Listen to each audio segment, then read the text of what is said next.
Muito bem, pessoal, vamos dando sequência ao nosso estudo sobre a lei orgânica aqui do município de Salvador. Nosso próximo artigo a ser estudado é o artigo 35, que trata da instalação e do funcionamento da Câmara de Vereadores. Nós temos primeiro que entender o que é uma legislatura. A legislatura, ela é constituída pelos 4 anos do mandato dos vereadores. Nós teremos dentro da legislatura 4 sessões anuais. Então, quando se fala em sessão da Câmara, se fala em 1 ano. Cada sessão tem 2 períodos. Tem o primeiro período e o segundo período, que é mais ou menos os semestres do ano, né? O primeiro semestre e o segundo semestre do ano. Vai ter, então, um primeiro período para no meio do ano, depois um segundo período da metade do ano até o final. Essa é a ideia do funcionamento, então, da Câmara. E quando a gente falar em legislatura, a gente está falando em 4 anos. Quando a gente falar em sessão da Câmara, a gente pode estar falando em uma sessão realizada em um dia, ou pode estar falando na sessão anual da Câmara, que tem a duração de 1 ano. E quando falar em período, aí a gente está falando em uma parte de uma sessão anual, quer dizer, a primeira ou a segunda parte, a primeira parte do ano ou a segunda parte do ano, certo? Maravilha.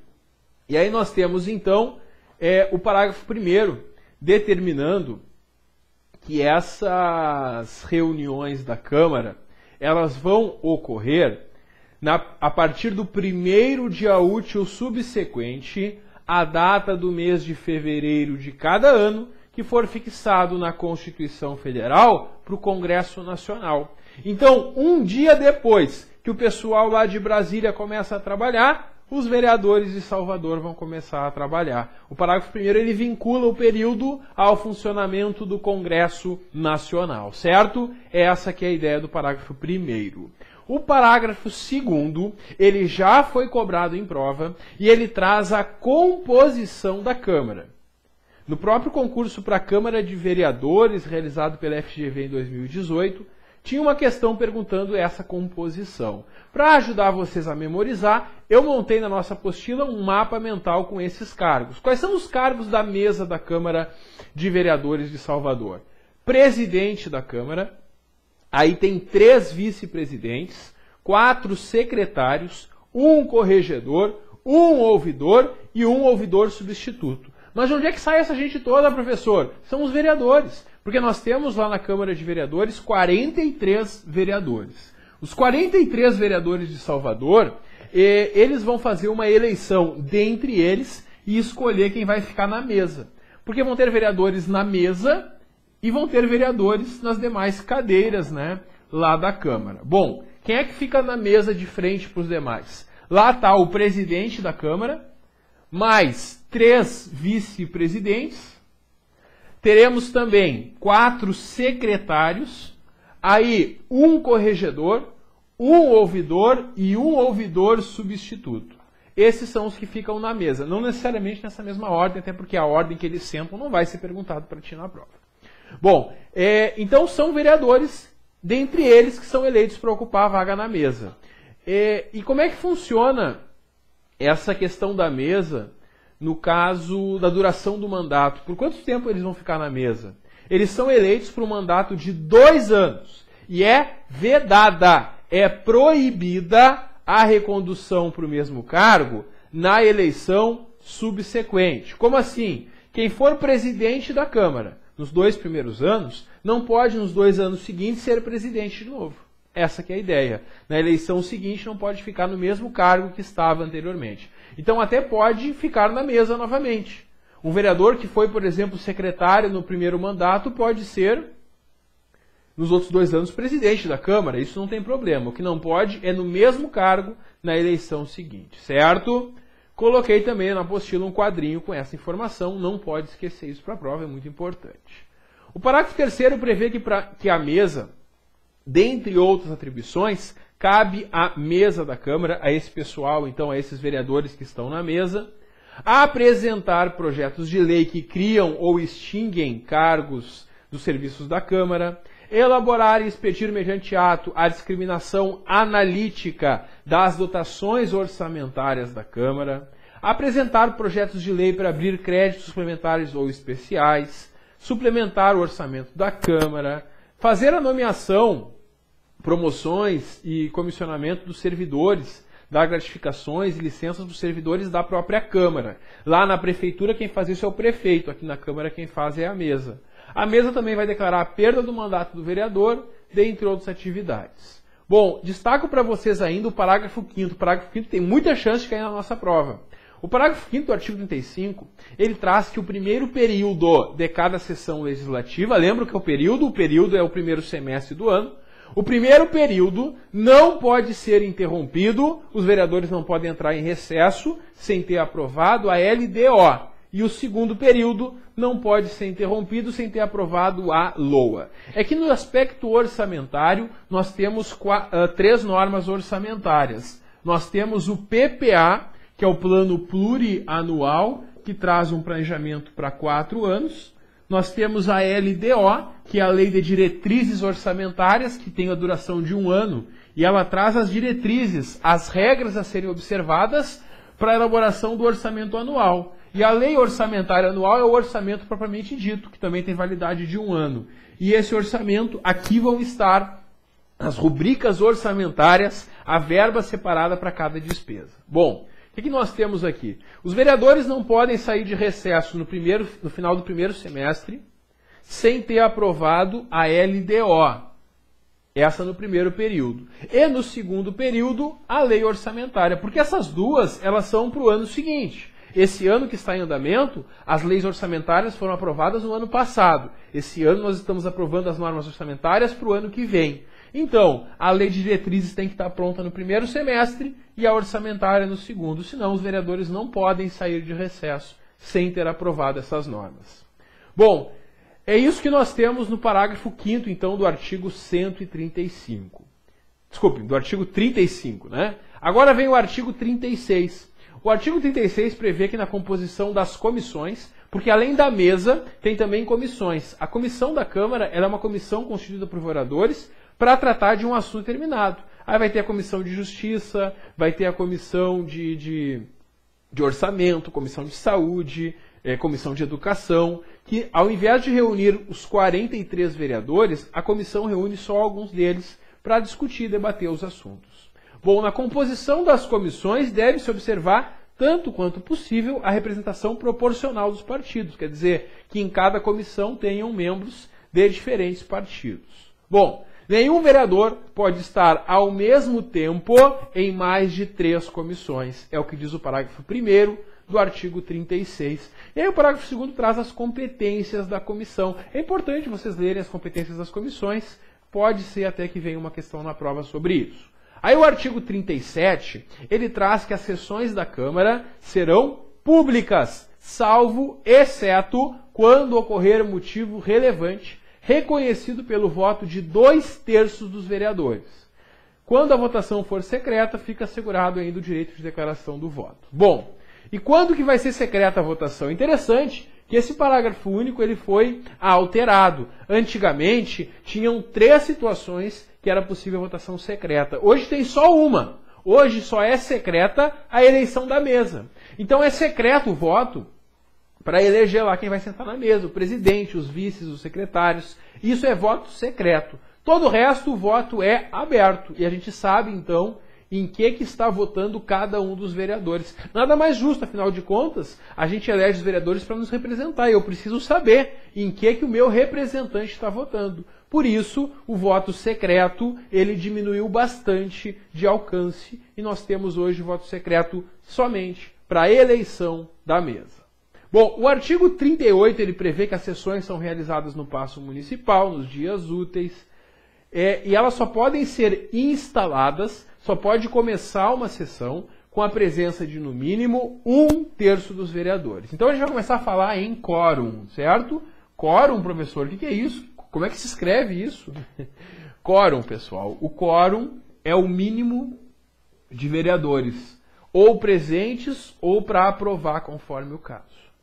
Então, para que possa funcionar, para que possa ser instalada uma sessão, para começar uma sessão da Câmara, eu preciso da presença de 1/3 dos vereadores. Se 1/3 dos vereadores não estiver presente, não pode começar, não pode instalar uma sessão. Isso é só para instalar. Aí instalou a sessão, ela começou a funcionar. Aí vem as deliberações. O que é uma deliberação? É uma decisão. Quer dizer, algo é discutido e é votado. E pela maioria pode ser aprovado ou não. Como é que funcionam as deliberações? As deliberações, elas têm dois requisitos. Tem o requisito da presença e tem o requisito do voto para aprovação. Bom, presença. Qual é a presença necessária para que possa ser tomada uma deliberação pela Câmara de Vereadores aqui em Salvador? A necessidade é a presença da maioria absoluta. O que é maioria absoluta, professor? É mais da metade do total de vereadores. São 43 vereadores. Quanto que dá mais da metade? 22. Então, só vai ser deliberado algo na Câmara se estiverem presentes 22 vereadores. Se tiver só 21, não pode nem colocar em votação. Tudo bem, eu preciso então que 22 estejam presentes para votar alguma coisa. Perfeito. E para aprovar a votação, professor, quantos votos precisa? Aí eu preciso da maioria dos presentes, que é o voto majoritário. Quer dizer, se tiver 30 vereadores presentes, com mais da metade dos presentes, eu falei 30, né? Com 16 já estaria aprovado, né?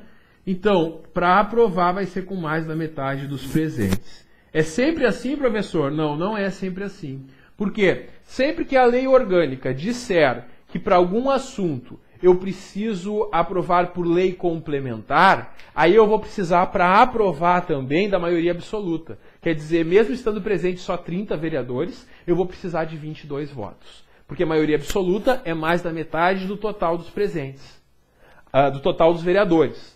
E a maioria simples é mais da metade dos presentes. Então, em regra, eu aprovo com a maioria dos presentes. E se tivesse 30 vereadores presentes, com 16 votos eu já aprovaria.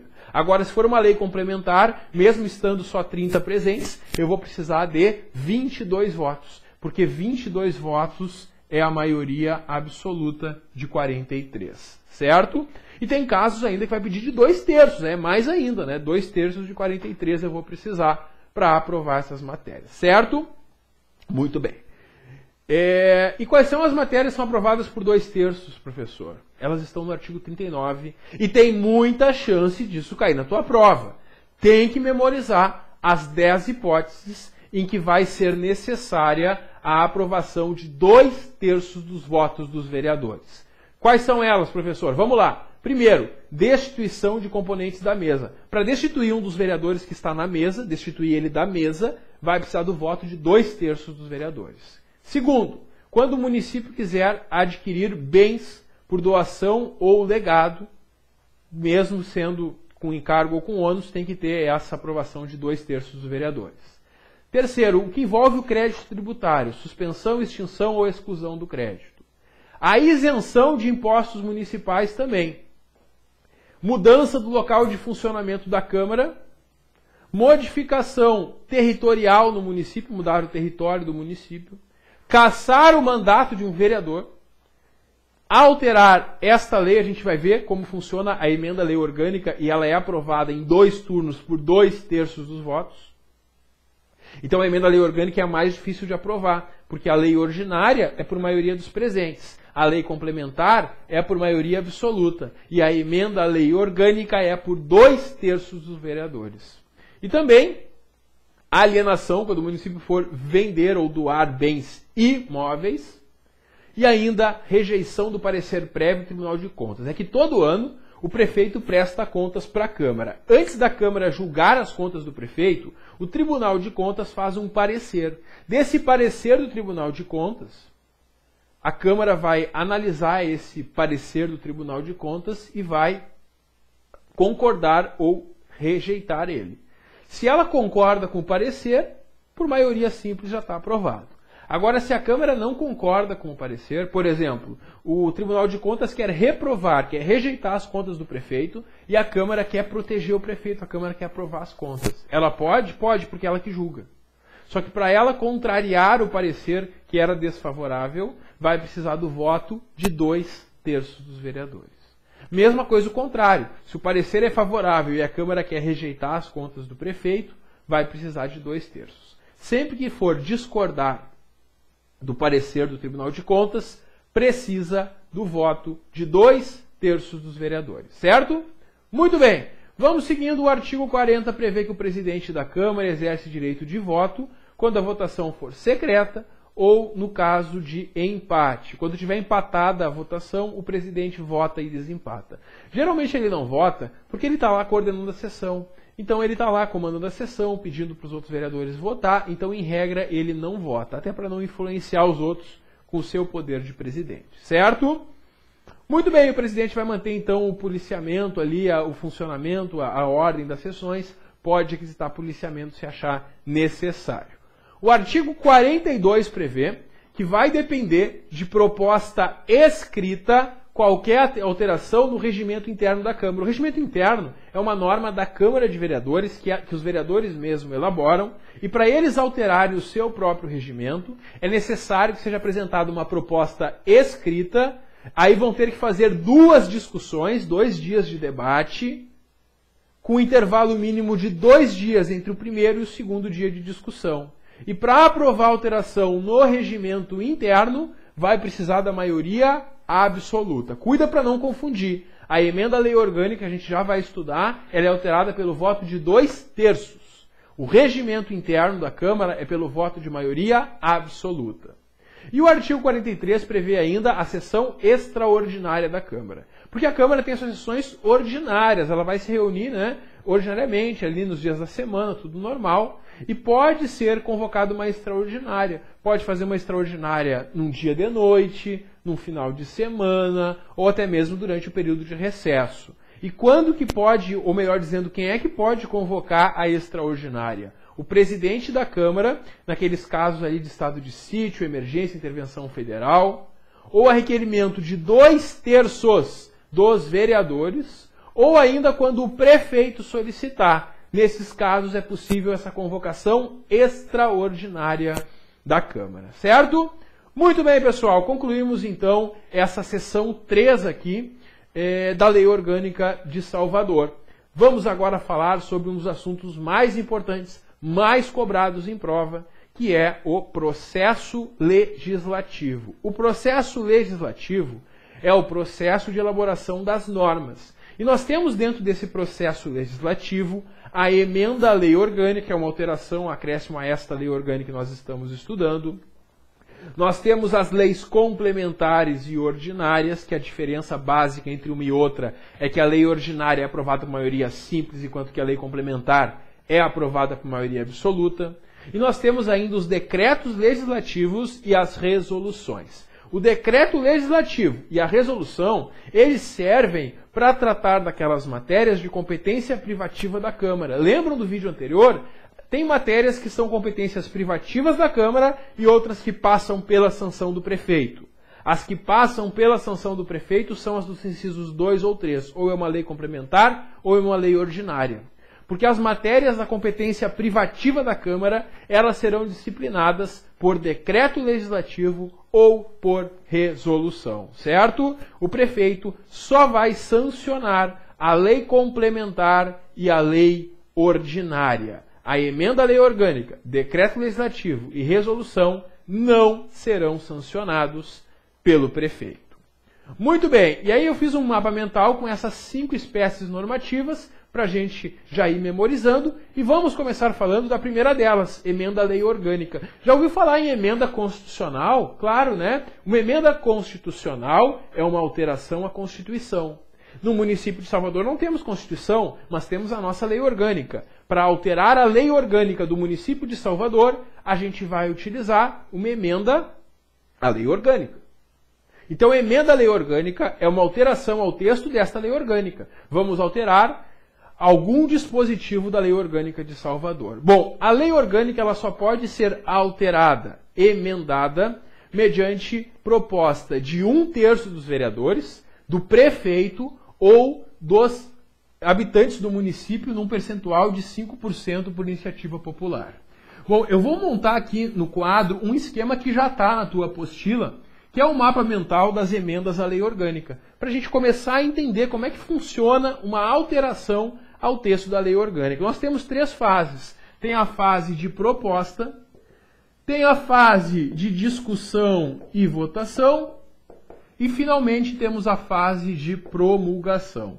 Depois nós vamos ver o processo de alteração das leis, e a gente vai ver que as leis é um pouco diferente. Bom, na emenda à lei orgânica, primeira diferença, um vereador sozinho não pode apresentar uma proposta de emenda à lei orgânica. Ele pode apresentar um projeto de lei, mas uma proposta de emenda à lei orgânica, para ela ser apresentada, eu vou precisar de 1/3 dos 43 vereadores. É bastante gente, são mais de 10 vereadores. 1/3 dos 43. Bom, se não for assim, o prefeito, chefe do executivo, também pode apresentar. Ou ainda 5% dos eleitores. Pessoal, 5% dos eleitores de Salvador é muita gente. Salvador é um município muito populoso, é muito eleitor. É muita gente assinando esse abaixo-assinado, né? Mas é possível também. Bom, aí, isso aqui é só para apresentar. Não mudou ainda a lei orgânica. É uma sugestão de mudança. Aí nós vamos para o próximo passo, que está no artigo 45, parágrafo 1º. E eu fiz uns quadrinhos também na apostila, além desse mapa mental, para ajudar a lembrar de cada etapa, né? E nessa segunda etapa, o que nós temos então? Na fase de discussão e votação, nós temos que os vereadores vão se reunir em 2 turnos. Como assim 2 turnos, professor? Eles vão discutir e votar 2 vezes, vão ter 2 votações, não só discussões. Porque tem outros casos que a lei orgânica prevê 2 discussões, 3 discussões, discussão única. Mas aqui, além de discutir mais de um dia, eles vão votar. Vai ter 2 votações, 2 turnos de votação, com um interstício mínimo, intervalo mínimo de 10 dias entre o primeiro e o segundo turno. E para aprovar, eu vou necessitar de 2/3 dos vereadores. Cuidado para não confundir. 1/3 dos vereadores para proposta, 2/3 para aprovar uma alteração, uma emenda à lei orgânica.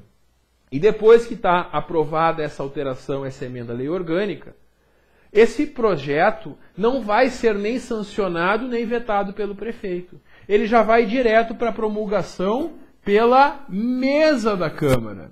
Se a banca afirmar, então, que quem promulga a emenda à lei orgânica é o prefeito, está errado. Se a banca afirmar que quem promulga a emenda à lei orgânica é o presidente da Câmara, também está errado. Cuidado, porque a mesa não é só o presidente. A mesa é o presidente, os secretários, o corregedor, os vices, o ouvidor substituto, certo? Cuidado com esse detalhe, então.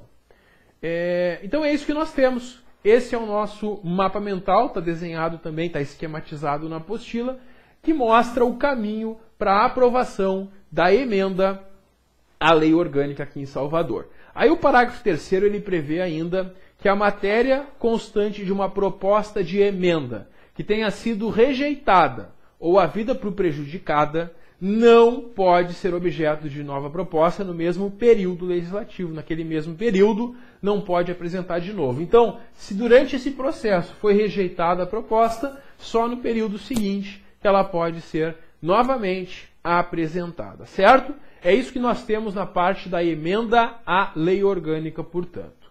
Muito bem, próximo vídeo eu volto para a gente trabalhar a iniciativa das leis. Dá um clique que eu já volto. Vamos também fazer um mapinha mental com esse esquema, alterando, né, e mostrando como que fica no caso das leis em geral.